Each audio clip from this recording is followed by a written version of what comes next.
자, 그 다음에 9절부터 12절까지 한번 보도록 하겠습니다.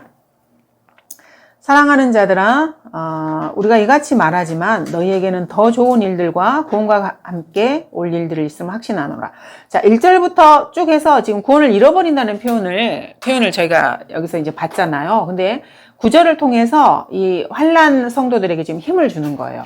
물론 구원을 잃어버릴 수 있지만은 너희가 끝까지 인내하고 잘 이렇게 견디면은 이 사랑하는 자들아, 우리가 더 좋은 것을 받을 것이다 라고 지금 이렇게 힘을 돋워주고 있습니다. 9절에서 이는 하나님께서는 너희의 행위와 사랑의 수고를 잊으실 만큼 불의하지 아니하심이라. 그 사랑은 너희가 성도들을 섬겼고 또 지금도 섬김으로써 그분의 이름을 향해 보인 것이라. 자, 여기에 지금 행위와 사랑의 수고라는 표현이 나옵니다. 물론 우리 그리스도인들에게 영적으로 적용이 가능하지만은 행위라는 말이 지금 여기 나왔어요. 그래서 이게 지금 이게 대환란과 관련되는 거고요. 특히 성도들을 섬기는 행위와 관련된 행위가 그냥 아무렇게나 하는 그냥 막연하게 선하게 사는 이게 아니고요. 대환란에서는 성도들을 섬기는 행위와 지금 이게 관련이 되어 있습니다.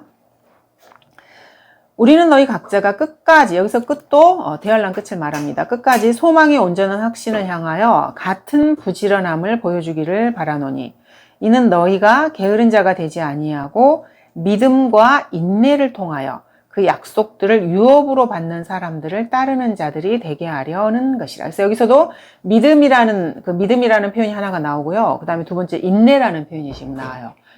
행위로 이 기간을 끝까지 견디려면은 반드시 인내가 필요하다 그랬죠. 그래서 믿음과 행위, 믿음과 인내가 지금 같이 나오는 것입니다. 그래서 믿음과 행위를 통해서 이 약속들을 유업으로 받을 수 있다는 그런 용기를 지금 환난 성도들에게 주고 있는 것입니다. 그래서 구원과 함께 즉 구원의 결과로서 수반되는 것. 우리는 구원을 받고 나서 그 즉시로 38가지가 그 즉시로 이렇게 바뀌거든요. 근데 이 사람들은 끝까지 견뎌야 구원을 받음으로써 그 구원의 결과로서 수반되는 것들을 얻을 수가 있는 사람들인 거예요. 그래서 그 약속들을 통해서 유업을 받는 그거에 대해서 이렇게 제시를 하면서 이 사람들에게 용기를 주고 지금 희망을 갖게 하는 것입니다. 그래서 이때는 방금 말씀드린 것처럼 믿음의 증거로 행위가 반드시 필요하고요. 이것이 구원의 조건이 되는 것입니다. 구원의 요소가. 지금 우리는 예수님을 믿기만 하면 구원을 받지만은 이때는 믿음과 인내가 반드시 구원의 요소로 포함이 되는 것입니다. 그래서 지금 형제 사랑의 행위에 대해서 말을 하고 있고요. 그래서 자신의 믿음을 반드시 겉으로 드러내야 돼요. 자기가 예수님을 믿고 하나님을 믿고 있다는 것을 겉으로 행위로 드러내야 입증이 되어야 그 구원이 완성이 되는 것입니다.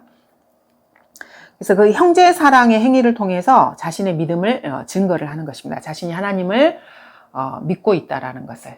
그래서 우리가 요한 1, 2, 3서 보시면 형제 사랑에 대한 이야기가 되게 많이 나오잖아요. 그것도 요한 1, 2, 3서가 대환란 서식이기 때문에 그런 것입니다. 물론 우리가 그걸 영적으로 이 시대에 적용은 가능하지만 교리적으로는 그렇다는 것입니다. 또 이제 이것과 관련해서 믿음과 행위와 관련해서 이 형제 사랑의 행위를 지금 말하고 있고요. 야고보서에서도 보시면은 구약 시대의 완전한 모델이었던 아브라함을 그 예로 지금 제시하고 있습니다. 우리가 이거는 저번에 이제 많이 살펴봤죠. 야고보서 2장에 믿음으로 이렇게 의롭게 여겨지고 행위로 의롭게 되었던 아브라함을 그 예로 지금 제시하고 있는 것입니다. 그래서 야고보서에 나와 있는 이 인물들 하나하나 아브라함이나 엘리야나 이게 다 보시면은 대환란과 정확하게 관련이 되어 있다는 것을 우리가 이런 걸 통해서 알 수 있습니다. 그래서 아브라함도 믿음으로 의롭게 여겨졌고요. 그 다음에 그 믿음의 행위를 창세기 22장에서 이삭을 제단에 바침으로써 믿음을 입증한 거예요. 그래서 그 행위를 통해서 아브라함이 의롭게 되었습니다. 그래서 이제 야고보서에서는 환난 서신이기 때문에 이 창세기 22장을 지금 인용을 하고 있는 것입니다. 그 다음에 아까 저희가 이제 11절에 보시면은 끝까지라는 표현이 나오죠. 우리가 이제 마태복음에서도 이 표현을 지금 계속해서 많이 봤고요. 끝까지라는 표현이 나오면은 끝까지 행위를 보이라고 지금 명령을 하고 계시는 거고, 이거는 한 개인의 일생의 끝이 아니라고 저희가 반복해서 지금 공부를 여러 번 했습니다. 일정 기간의 끝, 즉 대환란의 끝. 그래서 끝까지 견뎌라. 이거는 대환란이 끝날 때까지 끝까지 견뎌라. 이런 말이었습니다. 그래서 12절에서도 저희가 인내를 지금 봤습니다. 자, 이거는 저희가 저번 시간에도 계시록 14장 12절에서 하나님의 계명들과 예수 그리스도의 믿음을 지키는 그 표현을 봤어요. 환난 성도에 대해서. 그래서 인내가 반드시 환난 성도에게는 필요하다 그랬습니다. 그래서 약속들을 유업으로 받는 사람들인데 그 예로 이제 아브라함을 제시를 했고요. 그래서 아브라함 같은 경우에도 하나님께서 아브라함에게 약속을 한 번 하신 게 아닙니다. 여러 번 하셨어요. 창세기 12장에서도 하셨고요. 15장에서도 하셨고 17장 그리고 이제 22장에서 행위로 이제 아브라함이 자신의 믿음을 표명을 했고, 이렇게 해서 끈기 있게 계속해서 기다리면서 그 약속을 붙잡았던 것입니다. 그래서 그 약속의 상속자가 된 거고요. 그 유업으로 받은 것이고요. 그래서 아브라함은 죽었지만은 그 약속은 여전히 유효합니다. 자, 주님께서 아브라함에게 하셨던 약속을 보면은 씨가 번성하실 것에 대한 약속이 있고요. 그를 축복하는 자들은 복을 받고 아브라함을 저주하는 사람은 저주를 받는다는 그 약속이 지금 이 시대까지 유효하고요. 그거는 대환란, 천년왕국, 영원 시대까지 계속해서 이어집니다. 그래서 아브라함의 씨인 그 이삭을 통해서 이제 야곱이 나왔고, 야곱을 통해서 이스라엘 12지파가 나왔잖아요. 그래서 이 이스라엘이 이방인의 빛으로서 이방인의 머리가 되는 그 민족이 되는 거예요. 그게 이제 천년왕국에서 실제로 그 약속이 이루어지는 것이고요. 그러니까 아브라함은 약속을 받았지만 그 약속이 이제 영적으로는 이렇게 이루어지면 실제적인 땅의 통치권과 관련해서는 지금도 이루어진 건 아니거든요. 아직도 지금 진행 중인 거예요. 기다리고 있는 상태고요. 그래서 대환란 때 그것이 이제 완벽하게 이루어지는 것입니다. 그러니까 주님께서 아브라함에게 이렇게 약속을 하셨고, 아브라함 생애 내내 그 약속을 믿고 견디고 살았고요. 근데 땅에 대한 약속은 아직까지 이루어지지 않았어요. 2000년이 넘는 거예요. 3000년이 넘는 그런 것입니다. 그래서 인내로 끝까지 견뎌야 되는 것을, 그래서 우리가 이 대환란 선신서들을 보면서 그리스도인들이 우리는 주님이 오실 때까지 아니면 내 생애의 끝까지 인내로 끝까지 견뎌야 되는 거예요. 이 아브라함의 인내나 그 구약 성도들의 인내를 보면서 그런 것입니다. 그리고 아브라함에게 약속하신 이 땅에 대한 약속은 주님께서 재림하실 때 성취되는 것입니다. 자, 주님께서 아브라함에게 땅에 대한 약속을 하셨어요. 그럼 이 땅에 대한 거는 저번에도 저희가 말씀을 드렸지만 통치권과 관련이 돼요. 그래서 주님께서 메시아로서 이 땅에 오시면 반드시 그 땅이 필요해요. 왜냐하면 통치자에게 땅이 없는 통치자는 통치자가 아니거든요. 그래서 사탄이 이 통치권을 뺏는 일환으로서 이 땅을 뺏으려고 그러는 거예요. 그리고 유대인들을 제거해 버리려고 그러고. 그래서 이 통치권을 주님께 넘겨주기 싫어서 발악을 지금 사탄이 하고 있는 것입니다. 그래서 이스라엘 민족을 전멸을 시키려고 하는 것이고요. 이게 다 이게 예언과 관련해서 다 이렇게 연결이 돼 있어요. 그래서 이 세상 그 이방인들에게는 유대인에 대한 증오가 있어요. 왜냐하면 다 그 사탄의 자식들이고 마귀의 자식들이기 때문에 유대인들에 대한 그 미움, 증오가 있거든요. 우리나라 사람들도 그 이야기를 해보면 이스라엘 별로 그렇게 좋게 생각하지 않아요. 그리고 심지어는 뭐 이렇게 히틀러가 잘했다는 둥, 다 씨를 말려야 된다는 이런 말을 극단적으로 하는 사람들도 있어요. 많은 사람들이 이스라엘에 대해서 그 마귀가 가지고 있는 그 분노와 증오를 가지고 있는데 본인은 그거를 모르는 거예요. 본인이 가지고 있는 그 이스라엘에 대한 적대감이나 이런 건 사실 마귀가 가지고 있는 적대감이거든요. 왜냐하면 이스라엘을 제거를 해야 주님의 재림을 막을 수 있고 땅을 주님께 통치권을 넘겨주지 않을 것이라고 이제 생각을 하기 때문에 그런 것입니다. 그래서 하나님께서 아브라함에게 땅을 약속하셨잖아요. 이거는 메시아적인 그 약속, 씨에 대한 약속이 같이 맞물려 있는 거예요. 그냥 단순히 그 아브라함의 자손이 그냥 그 땅을 가지고 그냥 살고 여기에서 머물러 있는 것이 아니고 그 땅을 통해서 메시아가 오는 거고요. 그리고 그 씨를 통해서도 메시아가 오는 거잖아요. 그러니까 두 가지가 같이 맞물려 있다는 것을 여러분들이 아셔야 됩니다. 그래서 주님께서도 다윗의 보좌를 통해서 그 메시아의 계보를 잇고 그 자리에 앉으시는 거거든요. 그래서 지상에서 주님께서 통치하실 그 보좌의 이름은 다윗의 계보를 통해서 오는 다윗의 이름으로 그 자리에 앉는 거예요. 그래서 주님께서 초림하셨을 때 이스라엘 백성이 주님께 호산나 이렇게 하면서 다윗의 아들이라는 표현을 썼잖아요. 그게 지금 젤인과 초림과 재림이 같이 맞물려 있는 상황이기 때문에 그게 가능한 것입니다. 그러니까 여러분들이 이런 거를 잘 이해를 하셔야 돼요. 왜 사람들이 그때 예수님을 다윗의 아들이라고 표현을 했는가. 근데 그 다윗의 아들이 재림 때 동일하게 오시는 거예요. 그래서 주님께서 인자로 오셔야 되는 거예요. 인자로. 하나님이시지만 사람의 아들이신 인자로 오셔야 돼요. 그래야 이 다윗의 보좌의 통치권을 그 계보를 이을 수가 있기 때문에 그런 것입니다. 그 다음에 13절부터 한번 보도록 하겠습니다.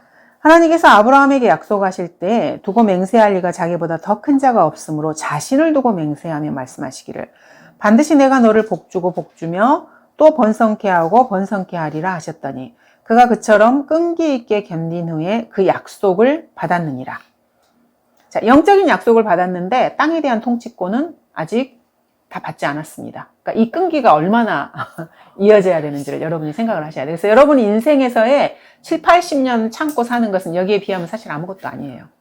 그래서 여러분들이 인생에서 당하는 수많은 어려움들 이런 것들을 미안하지만 대단한 일을 당한다고 생각하시면 절대 안 돼요. 구약의 이 성도들이 참고 인내했던 그 본들을 생각하시면은 사실은 우리 보통 세 발의 피라고 표현하잖아요. 그러니까 우리가 인생에서 이렇게 당하는 것은 그런 것이에요. 근데 이제 인간은 모든 것을 자기 중심으로 보기 때문에 자기가 당하는 걸 세상에서 가장 크고 어렵고 그렇게 생각을 해요. 근데 그렇지 않아요. 성경을 보시고 주님께서 사람들을 다루시는 걸 보시고 구약의 성도들을 보시면 우리가 당하는 건 사실 아무것도 아니에요. 이 사람들이 당하고 견뎠고 인내하고 살았던 것을 보시면 그래서 사람이 그렇잖아요. 자기가 힘든 일을 당했을 때 누구에게 이렇게 마음을 속내를 털어놓고 얘기했을 때 상대방이 더 큰 힘든 일을 당하는 것을 보면은 자기가 당한 건 별거 아닌 것처럼 생각이 되면서 위로를 받아요, 사람들이. 그래서 우리가 성경을 통해서 이런 것들을 통해서 위로가 되는 거예요. 그리고 자기를 좀 더 객관화해 볼 수 있는 그런 여지를 보게 되는 거고요. 그래서 견딜 힘을 더 갖게 되는 거고요. 성경을 통해서 우리가 그런 것들을 보게 되는 것입니다.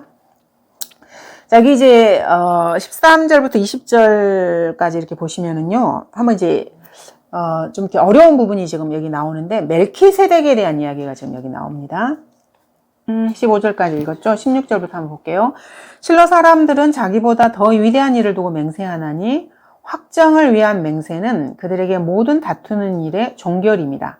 이 점에 있어서 하나님께서는 약속의 상속자들에게 자기의 뜻이 불변함을 충분히 나타내시려고 그 일에 맹세로 확정하셨으니 이는 하나님께서 거짓말하실 수 없는 이 두 가지 변치 못할 사실로 인하여 우리 앞에 놓여진 소망을 붙잡기 위해 피난처를 찾아 나온 우리로 든든한 위로를 받게 하려 하십니다. 그래서 주님께서 이 약속이 확고하다는 것을 증거하시기 위해서 맹세를 하셨는데 맹세라고 하는 것은 자기보다 더 큰 존재를 두고 맹세를 하는 건데 주님보다 더 큰 존재가 없기 때문에 주님께서 자신을 두고 맹세를 하시는 거예요. 그러니까 이 맹세를 하셨다는 말은 이 약속이 확고하다라는 것을 입증해 주기 위해서 그렇게 하신 거예요. 본인 자신이 그 증거가 되시는 것입니다.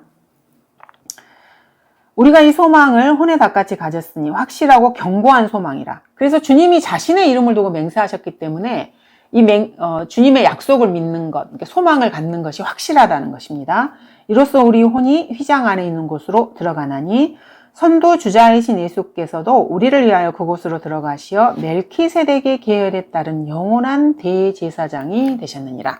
이렇게 말씀하시면서 맹세와 관련된 이야기를 하시고 그 다음에 주님의 대제사장직과 관련된 말씀을 하시면서 멜키세덱에 대한 이야기가 나옵니다.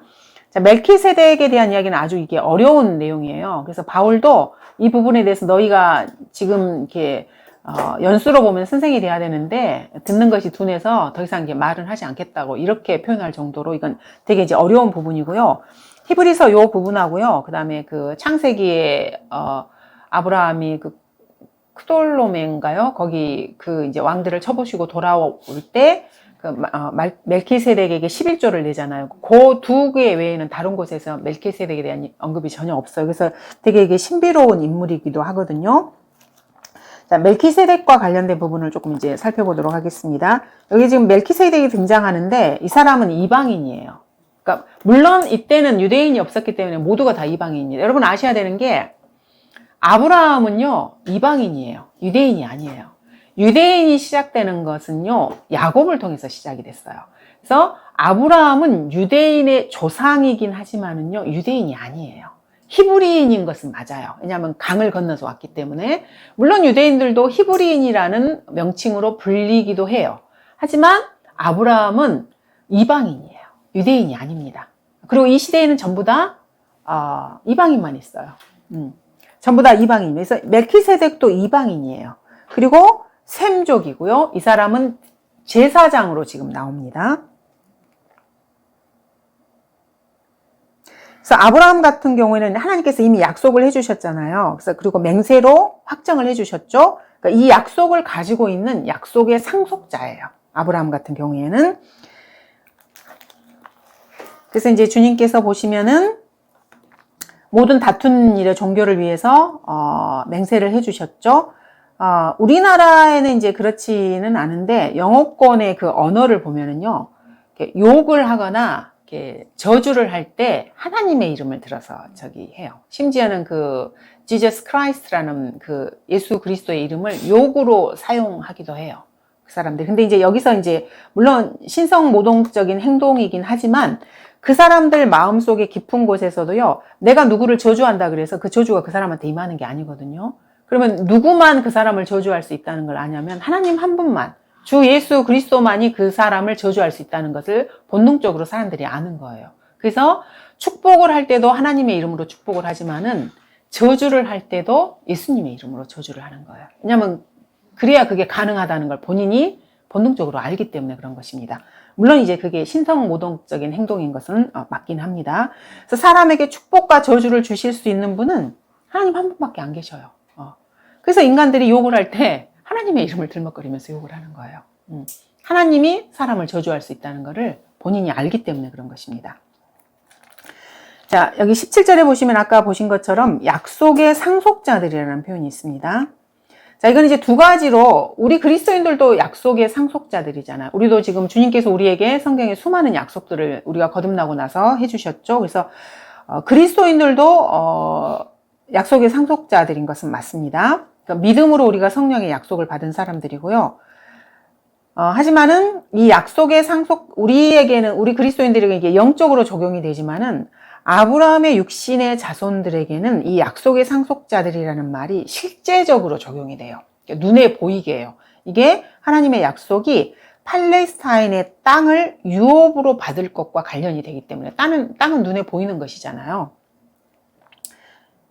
그래서 우리 그리스도인들 같은 경우에는 아브라함의 씨인 예수 그리스도를 믿으면, 예수님도 아브라함의 씨거든요. 그 계보를 통해서 이렇게 나왔기 때문에. 그래서 그리스도인들은 예수 그리스도를 믿으면 아브라함의 영적인 자녀가 돼요. 이거는 이제 영적으로 저희가 이거를 성경을 적용했을 때 그러는 거고요. 그래서 하늘의 별과 같이 아브라함의 자손이 많아진다고 했을 때 이 하늘의 별들이 그리스도인들을 말하는 거예요. 스타 알잖아요, 스타. 세상 사람들은 그 연예인이나 이런 사람들을 스타라 그래요. 하늘의 별. 근데 우리가 스타예요, 사실은, 실제로는. 우리가 하늘의 별들과 같은 존재들이거든요. 그리고 이제 천년왕국이나 영원시대는 실제로 지상과 하늘을 이렇게 오르락 내리락 하면서 지상에 있는 그 백성들, 천년왕국의 백성들을 새 예루살렘, 그건 이제 영원시대에서 새 예루살렘 도성으로 이렇게 인도하는 역할을 우리가 해요. 우리가 사실은 천사들이에요, 천사들.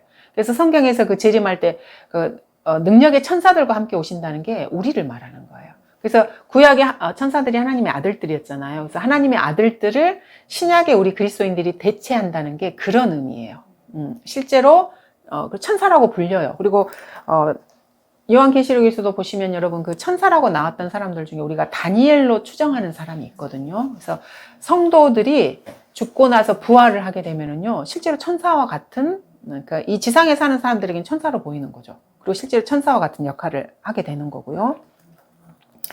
어쨌든 이 아브라함의 육신의 자손들에게는 땅을 주님께서 언약으로 주셨어요.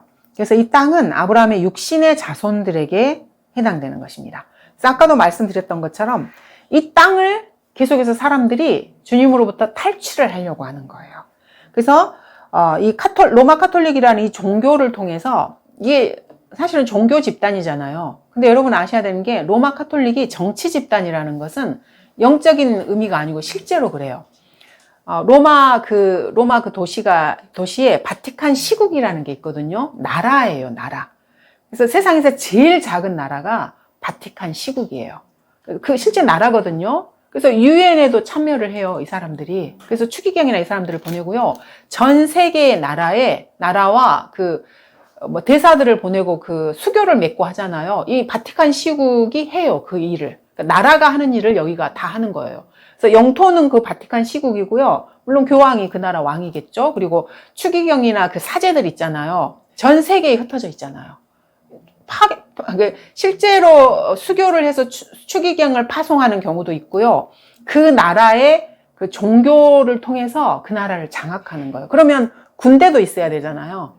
이 바티칸 시국의 군대는 누굴까요? 유엔군이 있잖아요. 유엔군이 군대예요.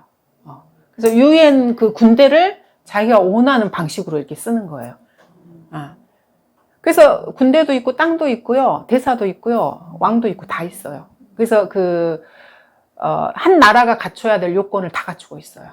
실제적으로요. 그래서 이 카톨릭이라고 하는 사람들이 원래는 종교 집단인데 정치적인 영역까지 이 사람들이 손을 뻗쳐요. 왜 그러냐면은 정치적인 영역을 통해서 땅을 탈취하기 위해서 그러는 거예요. 그래서 로마 카톨릭이 전 세계로 이렇게 퍼지잖아요. 그럼 그 땅이 교황께 되는 거예요.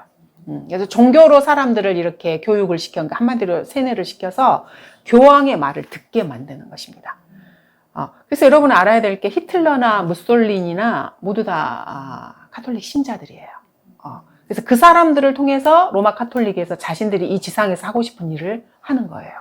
그래서 히틀러가 유대인 학살하고 하는 것도 다 이게 연결이 돼요. 그리고 신성 로마 제국이나 옛날에 그 로마 제국을 부흥하려고 하는 그런 것들이 있거든요. 그게 그 카톨릭을 통해서, 이 사람들을 통해서 일을 하는 겁니다. 그리고 그런 사람들뿐만 아니고 카톨릭이 만연한 나라들을 보면은 남미나 스페인이나 이런 데 보잖아요. 거기에 그 카톨릭 교리 중에서 그 사람들이 카톨릭 교도가 되잖아요. 그러면 그 나라의 법보다 우선하는 게 이 교황권이에요. 그래서 사실은 그 사람들은 교황의 시민들이에요. 그 나라의 영주권이나 시민권을 가지고 있지만 가톨릭 교리에 투철한 사람들은 그 나라 시민이에요. 그래서 자기 나라 국가보다 가톨릭을 더 우선시하는 거예요. 그래서 전 세계의 자기 백성들도 이렇게 시민들도 쫙 깔아놔요. 그래서 정치와 종교를 통해서 주님께서 아브라함에게 주셨던 그 약속, 그리고 예수 그리스도를 통해서 이어지는 그거를 자기가 갖고 싶어 하는 거예요. 그래서 이 종교 체계를 여러분이 성경을 보면 싹 다 보여요. 그래서 우리가 기독교를 비판하고 이렇게 하는 이유가 지금 우리나라에 있는 기독교가 이 카톨릭과 같은 노선을 가고 있기 때문에 그래요. 그래서 이제 작은 그 목사들이 작은 교황 노릇을 하는 거예요. 자기 통치 영역권 내에서. 똑같잖아요. 하는 행태들을 보면. 그래서 목사 말을 안 들으면 무슨 지옥에 갈 것처럼 이렇게 막 조장을 하잖아요. 로마 카톨릭도 그래요. 전 세계에서 유일무이한 그 모교회, 어머니 교회를 로마 카톨릭이라 그래요. 그래서 로마 카톨릭을 떠나서는 인간이 구원을 못 받는다고 실제 교리가 그렇습니다. 그래서 중세시대의 사람들이 그렇게 벌벌벌 떠는 거예요. 왜냐하면 자신의 혼의 구원과 관련된 것이 이 로마 카톨릭과 종교적으로 엮여 있기 때문에 함부로 그 사람들을 대하지 못하는 거예요. 이거를 근데 이제 우리나라의 기독교 이 목사들이 같이 작은 교황이 되어서 흉내를 내고 있는 것입니다. 그래서 같은 치맛자락에 있다고 저희가 말을 하는 것입니다. 그리고 이슬람교도 동일해요. 이슬람교가 사실은 그 종교잖아요, 여러분. 근데 정치적이기도 해요. 알고 계시잖아요. 이슬람은 저희가 학교에서 배울 때도 한 손에는 코란이고 한 손에는 칼이에요. 그래서 코란을 가지고 그 나라를 정복하면은 종교적으로 그 나라를 이슬람화 시켜야 돼요. 이게 그 사람들의 교리예요. 그래서 이걸 보시면은 종교라는 이름을 통해서 땅을 얻는 거예요, 땅을. 그래서 정치 세력화 되는 것입니다. 그러니까 사실은 어떻게 보면 마귀가 종교라는 것을 이용해서 실제적인 땅을 얻는 그 방식으로 이 종교를 활용을 하고 있는 거예요. 멍청한 사람들만 이게 당하는 것입니다. 그게 그냥 종교라고 생각을 하는 거예요. 그리고 종교의 자유니 어쩌니 저쩌니 이렇게 하면서 거기에 세뇌돼서 그 사람들의 소화에서 놀아나고 있는 것입니다. 하지만 성경을 보면 이게 다 보여요.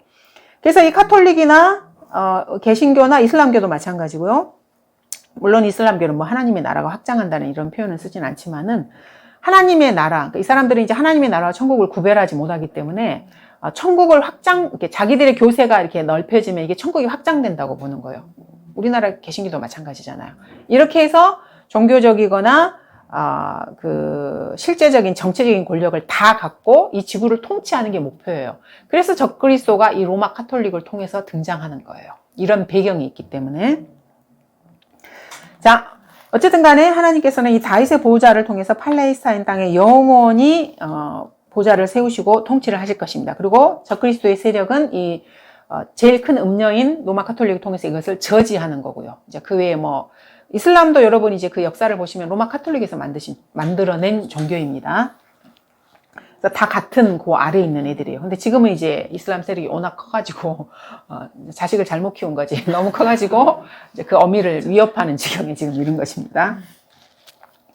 그래서 율법 이전에 아브라함에게 하신 이 약속이고요. 그래서 유업이라고, 이렇게 아브라함이 가지고 있는 유업은 기본적으로 땅과 관련된 것. 그래서 이거는 통치권과 관련된다는 것을 아셔야 됩니다.